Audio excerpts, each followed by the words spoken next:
Bagay na dapat gawin pagkatapos ng sweldo para hindi maubos agad ang pera. Kakapasok lang ng sahod pero bakit biglang nauubos agad? Marami ang gumagastos nang hindi alam ang totoong pera. Ito ang 8 steps na magbabago ng finances mo. Kapag sinunod mo to, hindi ka mauubos tuwing payday. Alamin kung paano maging mas matalino kaysa gastos mo. Follow at share para mas marami pang matutunan tungkol sa pera. 1.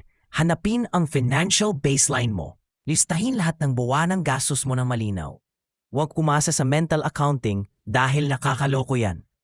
Tanggalin lahat ng non-essentials tulad ng subscriptions at luho. Iwanan lang essentials, bahay, pagkain, bills, utilities. Dapat hindi lalampas sa 50% ng sahod baseline. Ito ang magiging foundation ng buong financial plan mo. 2.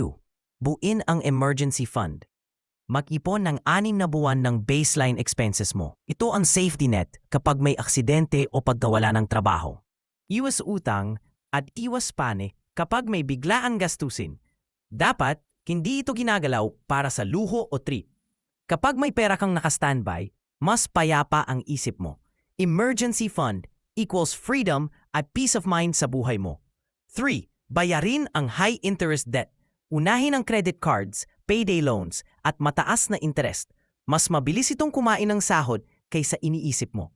Pwede mong gamitin ang avalanche o snowball method. Mas mabilis kang huminga kapag nabawasan ang monthly payments. Bawat payment ay nagpapababa ng stress at pressure mo. Ito ang pinakamabilis na paraan para makaluwag financially. 4.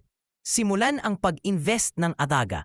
Invest consistently kahit maliit lang ang amount monthly. Hayaan mag-compound interest ang pera mo over time. Hindi mo kailangang maging trader o expert sa stock market. Long-term investing ang tunay na nagpapayaman sa future mo. Huwag matakot sa market ups and downs sa simula. Time plus consistency equals malaking pera sa hinaharap mo. 5. Taasan ang income, hindi lang ang ipon. Hindi ka yayaman kung puro tipid lang palagi. Kailangan ng extra source para lumuwag ang monthly budget.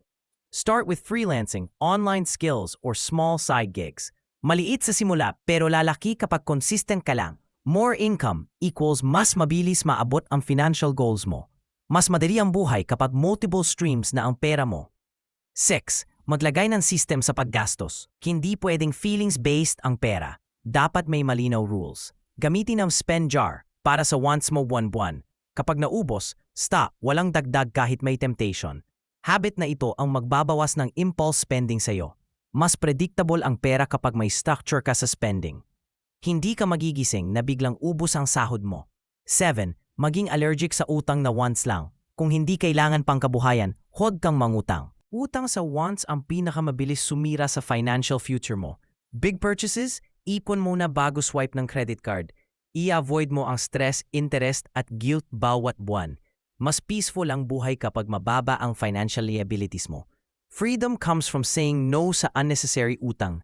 8. Protect your money with financial boundaries. Huwag basta bigay sa family, tropa o karelasyon.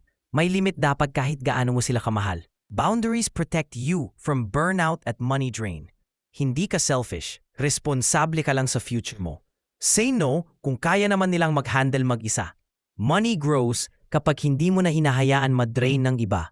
Kapag nasunod mo ang 8 steps na ito, kontrolado mo pera mo. Hindi ka na mauubos tuwing payday at mas panatag ka. Financial freedom nagsisimula sa tamang disiplina at smart na desisyon. Gamitin ang knowledge na ito para mas mapalago ang savings mo. Follow, share at subscribe para sa mas marami pang financial tips. Start today, kaya mo na maging mas matalino sa pera mo.